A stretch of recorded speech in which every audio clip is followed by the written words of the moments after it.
அஸ்ஸலாமு அலைக்கும். இந்த கிளையண்ட் எனக்கு இப்படி ஒரு டாஸ்க்கு குடுப்பாங்கன்னு நான் நெனச்சு கூட பார்க்கவே இல்ல. இந்த ஆர்டர் கொஞ்சம் பயந்துட்டே தான் எடுத்தேன். ஏன் அப்படின்றத சொல்றேன். இவங்க 1 வீக் முன்னாடியே கால் பண்ணி, "எனக்கு பொண்ணு வளையல் போட்டுருவாங்க சிஸ்டர். அதனால எனக்கு அந்த வளையல் கழட்டாம தான் மெஹந்தி போடணும்" அப்படின்ட்டாங்க.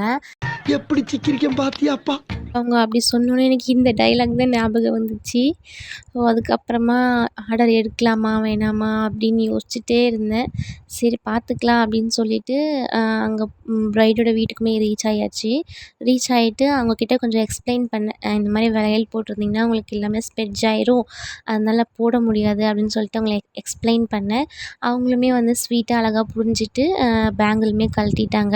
அதுக்கப்புறம் மெஹந்தி போட ஸ்டார்ட் பண்ணியாச்சு. அவங்க கேட்ட டிசைன்லாம் வந்து ஒரு பிக்சர் அனுப்பியிருந்தாங்க. அதில் இருக்கிற மாதிரியே அப்படியே போட்டுருங்க அப்படின்னு சொல்லியிருந்தாங்க. நடுவில் மட்டும் அவங்களோட இனிஷியல் வந்து மென்ஷன் பண்ண சொல்லியிருந்தாங்க.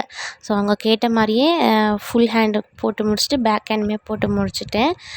அங்கேருந்து போட்டு முடிச்சுட்டு எனக்கு தேவையான ஃபோட்டோஸ் அப்புறம் வீடியோஸ் இதெல்லாம் அப்புறம் சன்லைட்டில் ஒரு ஃபோட்டோஸ் அதெல்லாம் எடுத்துகிட்டு அவங்களுக்குமே டாட்டா பாபாய் சொல்லிவிட்டு கரெக்டாக இஃப்தாருக்குமே வந்துட்டு ஃபாஸ்டிங்குமே பிரேக் பண்ணிட்டேன். ஸோ உங்களுக்கு உங்களோட பிக் டேக்கு ஹென்னா போடணும் அப்படின்னா கீழே கொடுத்துருக்க வாட்ஸ்அப் நம்பருக்கு வாட்ஸ்அப் பண்ணுங்கள். அஸ்ஸலாமு அலைக்கும்.